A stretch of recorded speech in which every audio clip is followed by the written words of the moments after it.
Cerita Ande-Ande Lumut dari Jawa Timur. Suatu ketika, kerajaan Jenggala diserang oleh musuh. Ketika perang semakin sengit, permaisuri raja yang bernama Putri Dewi Sekartaji melarikan diri dan bersembunyi ke sebuah desa yang jauh dari Jenggala.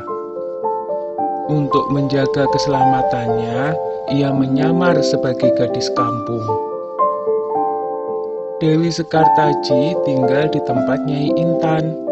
Nyai Intan adalah seorang kaya yang mempunyai 3 putri, yaitu Kelenteng Abang, Kelenteng Ijo, dan Kelenteng Biru. Oleh Nyai Intan, Dewi Sekartaji diangkat anak dan diberi nama Kelenteng Kuning. Setelah keadaan di kerajaan Jenggala kembali tenang dan aman, sang pangeran mencari jejak istrinya.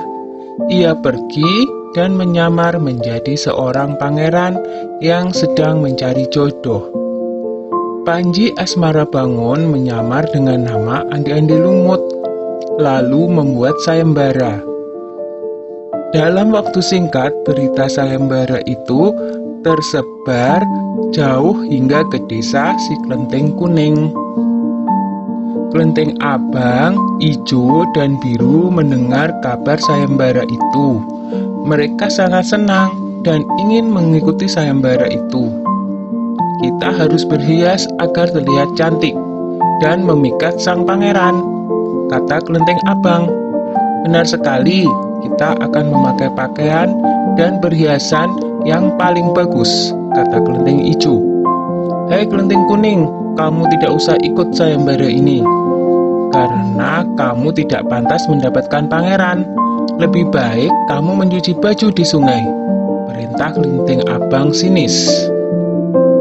Ketika Kelenteng Kuning sedang mencuci di sungai, tiba-tiba seekor burung bangau datang menghampirinya.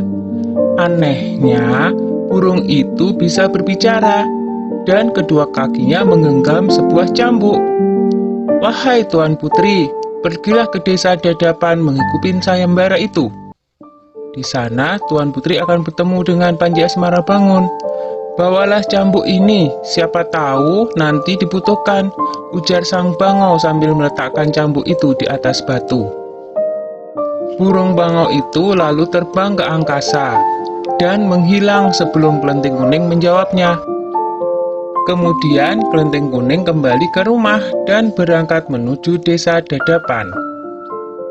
Sementara itu, di tepi sungai Bengawan Solo, ketiga saudara dan ibu angkatnya bingung karena harus menyeberangi sungai, tetapi tidak ada perahu. Bagaimana cara kita menyeberang, Bu? Tanya Kelenteng Ijo dan saudarinya. Lalu mereka melihat seekor kepiting raksasa. Kepiting itu adalah Yuyu Kangkang, utusan Ande-Ande Lumut.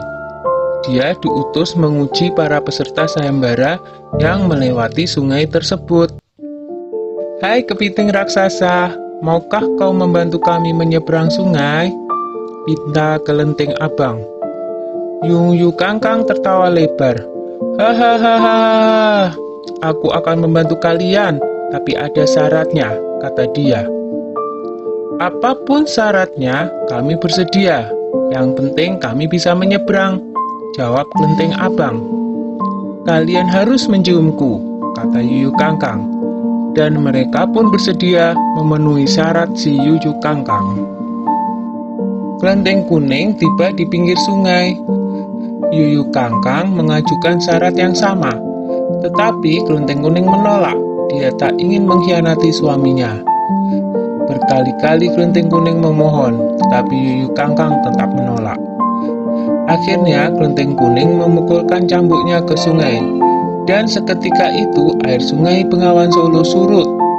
Melihat itu, Yuyu Kangkang ketakutan dan segera menyeberangkan Kelenteng Kuning, bahkan mengantarnya sampai ke desa Dadapan. Sayembara pun dimulai. Secara bergiliran, Kelenteng Abang dan adik-adiknya menunjukkan kecantikan mereka di hadapan Ande-Ande Lumut. Namun, Tak seorang pun di antara mereka yang dipilih oleh Andi-Andi Lumut. Ampun pangeran, hamba mohon, terimalah salah satu putri hamba, iba Nyai Intan. Andi-Andi Lumut menjawab, wahai Nyai Intan, ketahuilah, aku tidak bisa memilih seorang pun dari putrimu, karena mereka telah mencium si Yuyu Kangkang. Sambil menunjuk kelenteng kuning, pangeran melanjutkan, aku memilih gadis ini karena dia telah lulus ujian, tidak mau mencium si Yuyu Kangkang. Nyai Intan dan ketiga putrinya baru sadar bahwa mereka ditolak oleh Andi-Andi Lumut karena tidak lulus ujian. Kemudian Andi-Andi Lumut membongkar penyamarannya dan mengatakan bahwa dia adalah Panji Asmara Bangun.